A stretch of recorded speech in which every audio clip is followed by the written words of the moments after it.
அஸ்ஸலாமு அலைக்கும் வரஹ்மத்துல்லாஹி வபரகாத்துஹு.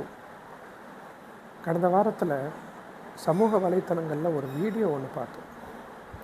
கன்னியாகுமரியிலிருந்து கேரளாவுக்கு போன ஒரு ரயில் பயணி தூக்கத்தினுடைய மிகுதியினால் அவர் வாயை திறந்து கொட்டாவி விட்டுருக்கார்.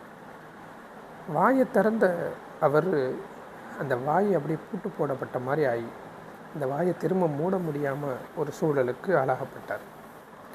பாலக்காட்டில் வச்சு அவருக்கு முதலுதவி கொடுத்து அவருடைய வாயை திரும்ப பழைய நிலைமைக்கு கொண்டு வந்து மருத்துவர்கள் சிகிச்சை கொடுத்தாங்க.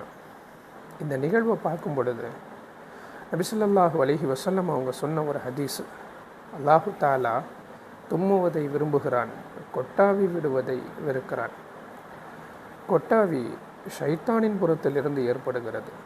எனவே ஒருத்தருக்கு கொட்டாவி வந்துச்சு அப்படின்னு சொன்னால் அதை முடிஞ்ச அளவுக்கு கண்ட்ரோல் பண்ணணும்னாங்க நபி ஸல்லல்லாஹு அலைஹி வஸல்லம். ஏன்னா நம்ம கொட்டாவி விடுவதற்கு வாயை திறக்கும் பொழுது ஷைத்தான் அதை பார்த்து சிரிக்கிறான் என்று நபி ஸல்லல்லாஹு அலைஹி வஸல்லம் அவங்க சொன்னாங்க. எனவே கொட்டாவி வரும் பொழுது முடிஞ்ச அளவுக்கு அதை வாயை மூடி கண்ட்ரோல் பண்ணணும். கொட்டாவி விட்டதற்கு பிறகு அவுது பில்லாஹி மினஷ் ஷைத்தானிர் ரஜீம் என்கின்ற துவாவையும் ஓதணும். ஏன்னா நம்ம வாயை திறந்து அதிகமாக கொட்டாவி விடுறதுனால ஷைத்தான் அதை பார்த்து ரொம்ப சந்தோஷமாக சிரிக்கிறான் அப்படிங்கிற ஹதீஸை நம்ம பார்க்குறோம். அதனால் முடிஞ்ச அளவுக்கு கண்ட்ரோல் பண்ணுவோம்.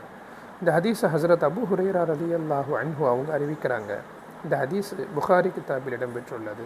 அஸ்ஸலாமு அலைக்கும் வரஹ்மத்துல்லாஹி வபரகாத்துஹு.